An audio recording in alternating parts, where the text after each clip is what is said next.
सीढ़ियों के नीचे जहाँ ज़्यादातर लोग सामान के लिए जगह बनाते हैं, जिसे अमूमन हम स्टोर रूम कहते हैं, जब वहीं कोई अपनी माँ या सास के लिए जगह बना दे तो उस माँ पर क्या बीतती हैं। जिस माँ का हृदय विशाल होता है उसी के घर में उसके लिए एक कमरा नहीं होता है। एक छोटी सी खाट के लायक जगह थी जहाँ सुबह के वक्त भी अंधेरा होता था। वहाँ सुलोचना जी टिमटिमाते हुए बल्ब की रोशनी में अपने बेटे के कमरे से निकलने का इंतज़ार कर रही थीं। करीब 8 बजे जैसे ही कमरे से उनका छोटा बेटा रणधीर बाहर निकला, सुलोचना जी बोली, बेटा यहाँ दिन के समय भी अंधेरा लगता है, ये बल्ब भी कभी जलती हैं कभी नहीं जलती, कोई अच्छी सी बल्ब लगा दो, पूरी रात मच्छर मुझे सोने नहीं देते हैं। बहू से कहो ना अगर कोई पुरानी मच्छरदानी हो तो वो वहीं लगा दे। वो बोला, माँ सुबह हुई नहीं कि आपकी फरमाइश और शिकायतें शुरू हो जाती हैं। सुबह सुबह आपने टोक दिया, अब क्या ही दिन अच्छा जाएगा। क्या जब बाबूजी दुकान पर जाते थे तब भी आप यही करती थीं, उनका भला सोचती थीं और मेरा नुकसान? छी छी, कैसी माँ हैं आप। सुलोचना जी बोली, नहीं नहीं बेटा, मैं तो ऐसा सपने में भी नहीं सोचती कि तुम्हारा कभी नुकसान हो। जीवन का सबसे बड़ा नुकसान सह लिया, अब कोई और नुकसान सहने की ताकत नहीं है। और मैं अभी ना बोलूं तो कब बोलूं, तुम तो मिलते ही नहीं हो, शाम में तुम थके हारे आते हो, इसलिए कुछ कहती नहीं। गलती हो गई बेटा, आगे से ध्यान रखूंगी। इतना कहते हुए सुलोचना जी की आंखें भर गई। रणधीर बोला, अब रोते हुए अगर आप मुझे टोकेंगी, वो भी तब जब मैं काम पर जा रहा हूँ, तो सोचिए मेरा क्या ही फ़ायदा होगा। आपने तो पूरा दिन ही खराब कर दिया। अमिता, ओ अमिता, सुन रही हो? रणधीर ने अपनी पत्नी को आवाज़ लगाया। अमिता बोली, हाँ हाँ आ रही हूँ। अरे मैं तो सोची आप चले गए, फिर यहाँ क्यों रुक गए? रणधीर बोला, ज़रा माँ का दुखड़ा भी सुन लेना, जाते हुए इन्होंने मुझे टोक दिया, अब ना जाने आज धंधे में नुकसान होगा कि क्या होगा। इतना कहकर रणधीर मुंह बनाते हुए दुकान की तरफ चला गया। रणबीर के जाते ही अमिता सुलोचना जी से बोली, क्यों माँ जी, अपने बेटे का सुख देखना पसंद नहीं है क्या? सुबह होती नहीं क्या आपकी किट किट शुरू हो जाती है। ना जाने 1 महीना कब कटेगा और मैं आपको जेठानी जी के घर भेज दूं, वहीं क्यों नहीं रह जाती हैं? क्या परेशानी हो गई? सुलोचना जी बोली, बहू देखो अभी सुबह के 9 बजे हैं और इन सीढ़ियों के नीचे कितना अंधेरा है। अंधेरे की वजह से मच्छर भी बहुत काटते हैं। मुझे बच्चों के कमरे में ही एक कोने में जगह दे देती, कम से कम यहाँ अकेली तो नहीं रहूँगी। अमिता बोली, शुक्र मनाइए सीढ़ियों के नीचे जगह मिली है, वरना दरवाजे के बाहर जगह मिलेगी। और मैं आपको अपने बच्चों के कमरे में रखूँगी तो मेरे बच्चे कैसे पढ़ेंगे? चुपचाप यहीं पड़ी रहिए, अगर कोई पुराना बल्ब मिलेगा तो लगवा दूँगी। अब मुझे पीछे से आवाज़ मत लगाना। इतना कहकर वो कमरे में चली गई। आधे घंटे बाद सुलोचना जी खुशबू लेते हुए बोली, आज ज़रूर बहू ने कुछ अच्छा बनाया है, खुशबू तो बहुत अच्छी आ रही है। बहुत दिन हो गए कुछ अच्छा नहीं खाऊं ही, आज भरपेट खाऊंगी। सोच सोच कर सुलोचना जी मुस्कुरा रही थी। तभी अमिता उनके लोटे में पानी और एक पुरानी टेढ़ी मेढ़ी एल्युमिनियम की थाली में कुछ रोटी डाली और बोली, थाली धोकर रखना वरना मक्खी भिन भिनाते हैं। सुलोचना जी आशा भरी नज़रों से बहू को देखी और बोली, बहू आज भी रोटी और वही लोह की दाल? बच्चे तो ये हर रोज़ नहीं खाते होंगे, फिर मुझे क्यों हर रोज़ देती हो? अमिता बोली, सबके लिए यही बना है। तभी अंदर से बेटे की आवाज़ आई, माँ आज मेरे टिफ़िन में यही पनीर की सब्ज़ी और रोटी ज़्यादा डालना, बहुत ही स्वाद बनी है। अमिता एक पल रुकी और बोली, दिन में लड़का सपने देख रहा है, वो तो बच्चा है, आपकी उम्र सपने देखने की नहीं है, चुपचाप खाइए और मुझे भी खाने दीजिए। इतना कहकर वो चली गई। बेचारी सुलोचना जी लौकी दाल में सूखी रोटी डुबा डुबा कर अपने टूटे दांतों से किसी तरह निगल रही थीं और अपने पुराने दिनों को सोच रही थीं।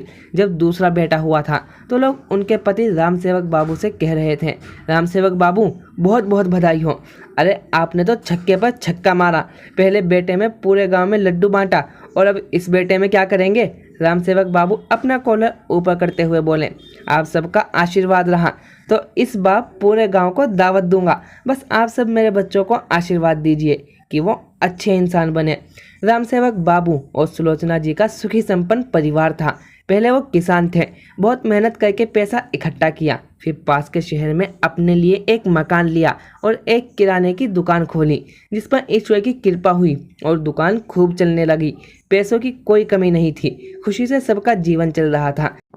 फिर करीब 2 साल बाद सुलोचना जी ने फिर खुशखबरी दी। राम सेवक बाबू खुशी से फूले नहीं समाये थे जब दाई ने आकर ये बताया, राम सेवक बाबू घर में लक्ष्मी आई हैं, पड़ोस के लोग निराश मन से बोले, अरे बेटा होता तो अच्छा होता, क्योंकि बेटे जितने होते हैं कम लगते हैं। आखिर बुढ़ापे के सहारा बेटा ही तो बनता है, बेटियां का क्या है। या तो माँ बाप के लिए बोझ बन जाएंगी या फिर पराया घर जाकर बार बार मांगने के लिए आएंगी। राम सेवक बाबू बोले, ऐसा ना कहो, ईश्वर ने हम सबको बनाया है, बेटा हो या बेटी, माँ बाप के लिए सब एक जैसे होते हैं, बशर्ते उनके लिए भी माँ बाप के मन में वैसी ही भावना हो। समय धीरे धीरे बीतने लगा। बड़ा बेटा रणवीर कॉलेज की पढ़ाई खत्म किया। उसे नौकरी में कोई दिलचस्पी नहीं थी। उसके 2 साल बाद रणधीर भी अपनी पढ़ाई पूरी खत्म करके अपने शहर लौट आया। दोनों बेटों ने अपने पिता के साथ ही कारोबार करने की इच्छा जताई। पिता ने भी खुशी खुशी अपने साथ दोनों को काम पर लगा लिया। कुछ साल बाद रणवीर की शादी रेखा, जो कि एक पैसे वाले घर से थी, और रणधीर ने अपनी पसंद की लड़की अमिता से शादी की। शुरू में दोनों बहुओं ने दोनों दंपत्ति की बड़ी देखभाल की और ननद से भी बड़ा प्रेम जताया। समय बीता। 2 साल बाद राम सेवक बाबू ने अपनी बिटिया नेहा की शादी एक साधारण परिवार में की। बेटी पिता के फैसले से बहुत खुश थी। हंसी खुशी सब रह रहे थे। राम सेवक बाबू और सुलोचना जी अपने जीवन से पूर्णतः खुश थे, परंतु सच कहाँ किसी ने खुशी को खुद की नज़र भी लगती है। न जाने क्या बात हुई कि कारोबार में अचानक से घाटा होने लगा। राम सेवक बाबू को समझ नहीं आ रहा था आखिर कारोबार के घाटे का कारण क्या है और फिर गलती हुई कहाँ, क्योंकि इतने सालों में तो कभी इतना घाटा नहीं हुआ। एक रोज़ घर आकर उन्होंने अपनी पत्नी से अपनी परेशानी साझा की। सुलोचना जी बोली, एक बार जांच पड़ताल करो, वहीं खाते को देखो, सब पता चल जाएगा। इतने लोग आपके अंदर काम कर रहे हैं, हो सकता है किसी को लालच आ गया होगा। उन्हें पत्नी का सुझाव पसंद आया। अगले ही दिन जाकर उन्होंने जांच पड़ताल की तो क्या देखा, दूसरे दगाबाजी क्या करेंगे, यहाँ तो अपने ही बेटे अपने कारोबार में सेंध लगा रहे थे।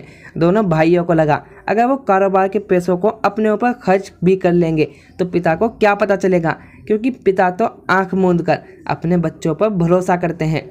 अपने बेटे उनके साथ धोखा करेंगे, ये बात अंदर ही अंदर उन्हें खाई जा रही थी। और एक रोज़ अचानक हृदयघात की वजह से उनकी मृत्यु हो गई।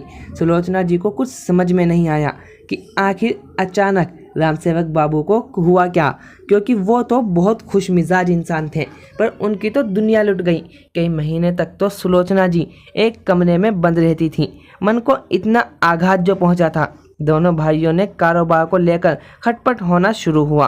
पिता के रहते जो आज तक दोनों भाई मुंह नहीं खोलते थे, आज माँ के सामने एक दूसरे पर लांछन लगाने लगे। देखते ही देखते 2 साल बीत गए। फिर दोनों भाइयों ने बंटवारे का सोचा और अपनी माँ के सामने अपनी बात कही। सुलोचना जी इस पक्ष में नहीं थी। उन्होंने बेटे बहू से बहुत अनुरोध किया कि मिलकर साथ रहो, तुम्हारे पिता की आत्मा को तुम्हारे इस निर्णय से बहुत तकलीफ होगी। नेहा को जब इस बात का पता चला, उसने दोनों भाइयों से बहुत अनुरोध किया, पर किसी ने उसकी नहीं सुनी। देखते देखते कारोबार के 2 हिस्से हो गए। बहुओं ने रसोई के भी 2 हिस्से कर दिए। अब रहा सवाल मकान का, तो मकान के बीचों बीच उन लोगों ने एक बड़ी सी दीवार खड़ी कर दी। एक भरा पूरा परिवार 2 हिस्सों में बट गया, पर किसी ने ये नहीं सोचा कि सुलोचना जी के दिल के कितने टुकड़े हुए। अब आया सवाल सुलोचना जी का, तो दोनों बेटों ने उन पर निर्णय छोड़ा कि वो किसके साथ रहना चाहती हैं। सुलोचना जी ने बड़े बेटे के साथ रहने की सहमति जताई। बड़ी बहू ने खुशी खुशी सुलोचना जी का स्वागत किया। क्यों ना करती, क्योंकि सुलोचना जी उस समय रसोई का सारा कार्यभार संभाल रही थी, तो उसे भी अपना फ़ायदा दिखा। घर की परेशानी और जीवन साथी के जाने के दुख से वो कोई भी काम करने में असमर्थ होने लगी। समय बीतता गया। माँ के चेहरे और शरीर पर बुढ़ापे ने अपना डेरा डाल लिया। धीरे धीरे वो और उपेक्षित होती गई। पहले तो सब हाल चाल पूछते थे, पर अब तो कोई उन्हें देखने तक नहीं आता। यहाँ तक कि रेखा को अब वही सास बोझ लगने लगी थी। दोनों बहुओं में सुलोचना जी को लेकर झगड़े होने लगे कि हर चीज़ का तो बंटवारा हो गया, सुलोचना जी का बंटवारा कैसे होगा, क्योंकि कोई उन्हें अपने साथ रखने को तैयार नहीं था। एक रोज़ सुलोचना जी राम सेवक जी की तस्वीर को देखकर कहती, आप मुझे छोड़कर क्यों चले गए, ना जाने और कितने घाव मिलने अभी बाकी हैं। जिन बच्चों को 9 महीने कोख में पाला, उनकी ज़रूरतों को पूरा किया, आज वो मुझे अपने साथ रखना नहीं चाहते। बेचारी खून के आंसू रो रही थी। बड़ी मुश्किलों से दोनों भाइयों ने यह तय किया कि माँ के खाने की व्यवस्था 1 महीने रेखा तो दूसरे महीने अमिता संभालेगी। अभी तक वो रेखा के पास रही थी, तो अब अमिता के पास उन्हें पहुंचाया गया। बेचारी सुलोचना जी अपनी उपेक्षा को मन में समेटकर घर के उस कोने में पड़ी रहती थी। अपनी टेढ़ी मेढ़ी थाली और लोटे को लेकर बेचारी तीनों टाइम दरवाजे की तरफ निहारती रहती कि कब कुछ खाने को मिले तो इस पेट की आग को शांत करें। यही सब सोचकर एक रोज़ सुलोचना जी दरवाजे की तरफ निहार रही थीं। तभी दरवाजे की तरफ से किसी के आने की आहट हुई। जब देखा तो उनकी आंखों की चमक बढ़ गई। सामने स्नेहा आई और माँ की हालत देखकर अपने आंसुओं को रोक ना सकी और बोली, माँ कब से कह रही हूँ मेरे साथ चलो, कम से कम वहाँ 2 वक्त का खाना तो मिलेगा। आप जानती हैं मैं यहाँ रहकर आपकी सेवा भी नहीं कर सकती, क्योंकि यहाँ कोई मुझे पानी के लिए भी नहीं पूछेगा, और फिर मैं अपने बच्चे और परिवार को छोड़कर यहाँ कितने दिन रह सकती हूँ। सुलोचना जी अपने उसूलों के खिलाफ नहीं जा सकती थी, इसीलिए वे बेटी के साथ नहीं गई। बेटी घंटे 2 घंटे माँ के पास बैठी, कुछ खाने के लिए उसे दे देती और फिर वापस अपने घर चली गई। एक रोज़ घर के अंदर से खाने की बहुत अच्छी खुशबू आ रही थी। सुलोचना जी उम्मीद लगाए बैठी थी। तभी उनकी थाली में छोटी बहू ने खिचड़ी डाली और बोली, मेरी कुछ सहेलियाँ आने वाली हैं तो चुपचाप यहीं रहिएगा, दरवाजे तक मत आइएगा। इतना कहकर वो जाने लगी। सुलोचना जी ने थाली देखी, फिर सोची बहू ने पानी तो दिया ही नहीं। जब तक वो कुछ कहती अमिता ने धड़ाम से दरवाज़ा बंद कर लिया। थोड़ी देर बाद सुलोचना जी रसोई की खिड़की के पास जाकर बहू को धीरे से आवाज़ लगाने लगी। जैसे ही अमिता की नज़र पड़ी वो गुस्से में बोली, जीना हराम कर रखा है, अब क्या चाहिए। उन्होंने लोटा दिखाया तो वो बोली, थोड़ी देर पानी नहीं पिएंगी तो मर नहीं जाएंगी। फिर उसने खिड़की से ही एक मग से उस लोटे में पानी डाला, मानो किसी अछूत को पानी दे रही हो। लोग कहते हैं जैसे अच्छा वक्त कटता है बुरा वक्त भी कट जाता है, पर सुलोचना जी के जीवन में बुरा वक्त बीत ही नहीं रहा था। समय बीता। एक रोज़ सुलोचना जी को भूख लगी थी, पर डर के मारे दरवाजे पर दस्तक भी नहीं दे रही थी। फिर अपनी लाठी लेकर किसी तरह उस कोठरी से निकलकर बाहर आई और आवाज़ लगाई, बहू सूरज सर पर चढ़ाया है, कुछ खाने को दे दो। तभी उन्होंने देखा कि बेटा कमरे से बाहर निकल रहा था। सुलोचना जी के चेहरे पर चमक आ गई और बोली, रणधीर आज तुम मेरे लिए खाना लाए हो, पर ये क्या, तुम तो सामान के साथ कहीं जा रहे हो। बेटा बोला, हाँ माँ, बच्चों के स्कूल की छुट्टी हो गई है तो मैंने भी दफ्तर से छुट्टी ले ली।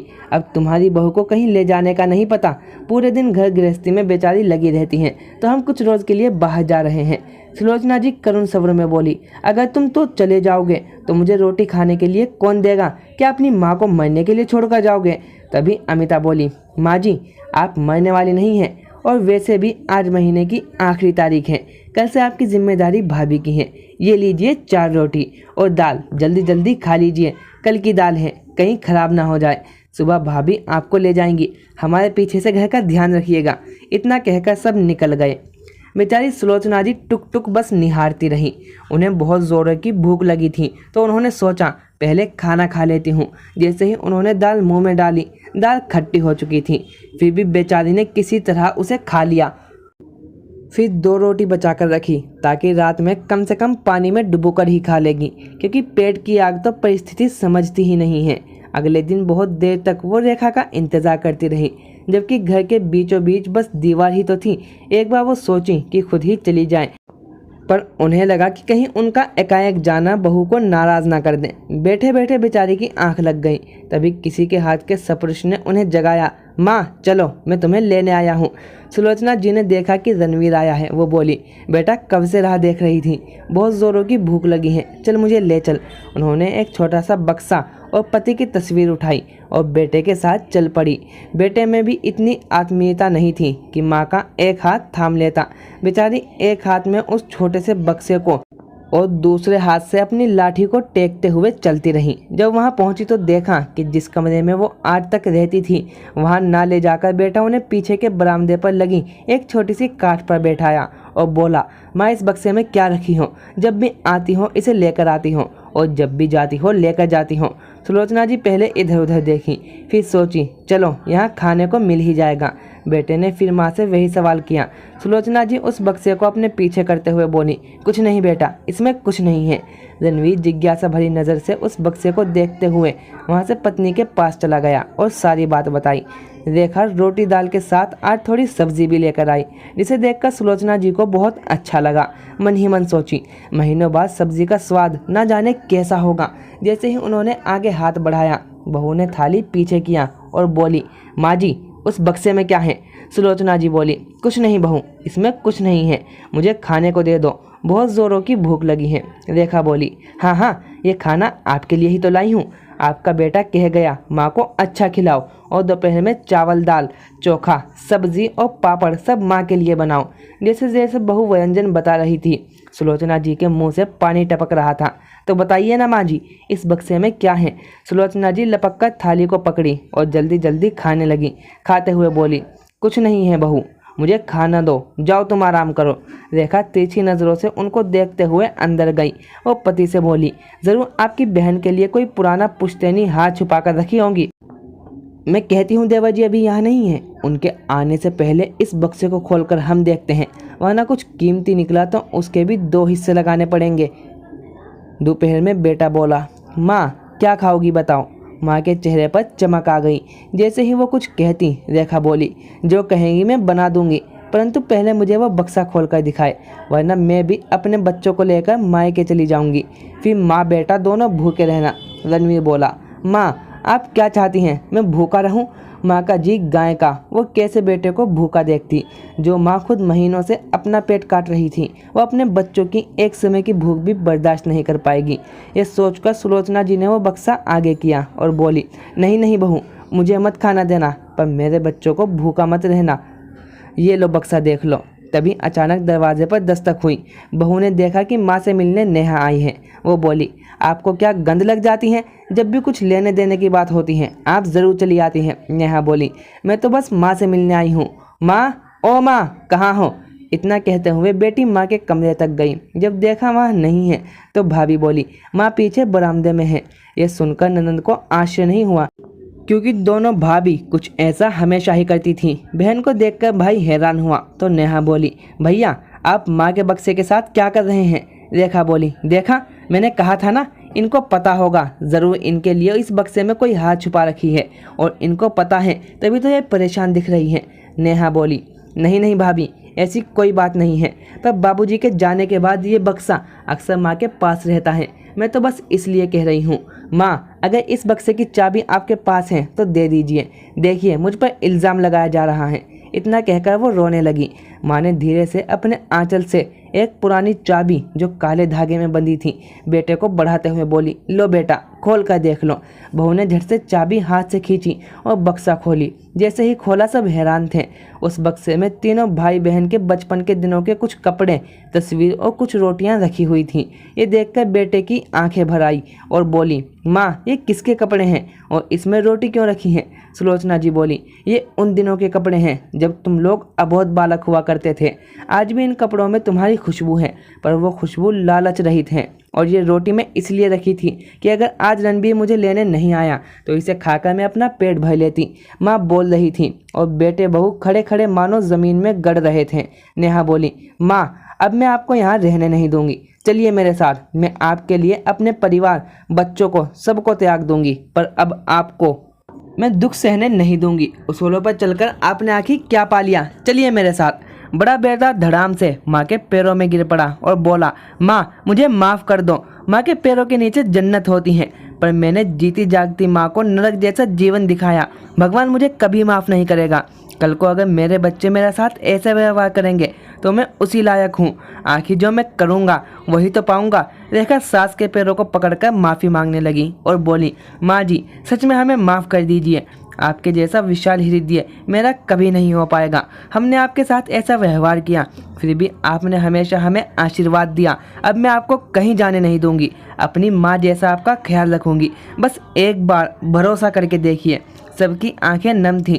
सुलोचना जी बोली, कोई बात नहीं बेटा, भूल तो बच्चों से ही होती है। माँ का काम होता है उसे सही रास्ते पर लाना। माफ़ कर देना आखिर माँ होती है किस लिए। सुलोचना जी ने सबको गले से लगाया। बड़े बेटे ने बड़ी इज्जत के साथ सुलोचना जी को गोद में उठाकर एक अच्छे कमरे में ले गया और बोला, माँ ये घर आपका है, आपको जहाँ इच्छा हो आप रहिए। फिर बेटे बहू ने सुलोचना जी की देखभाल में कभी कोई कमी नहीं रखी। जब यह खबर छोटे बेटे बहू तक पहुंची तो वो लोग भी भागे भागे आए, उनसे माफ़ी मांगी। पर सुलोचना जी ने बड़े बेटे बहू के साथ ही रहने का फैसला किया। अब बेटी भी कभी कभार मिलने आती थी। जहाँ इज्जत ना मिले वहाँ तो कोई भी नहीं आएगा। मित्रों, माँ तो माँ होती हैं, हमसे चाहे जितनी भी गलती हो जाए वो हमेशा माफ़ कर देती हैं। जो माँ हमें जन्म से पहले जानती है, उसके दुखों को हम बांटने की वजह बढ़ा देते हैं। ये पाप होने से पहले अगर हम सचेत हो जाएं तो अपने आने वाले जन्मों को सुधार सकते हैं, क्योंकि माँ के कदमों के ही नीचे जन्नत होती है। तो दोस्तों, आपको वीडियो कैसी लगी कमेंट सेक्शन में ज़रूर लिखिए। मिलते हैं नेक्स्ट वीडियो में। Thank you for watching.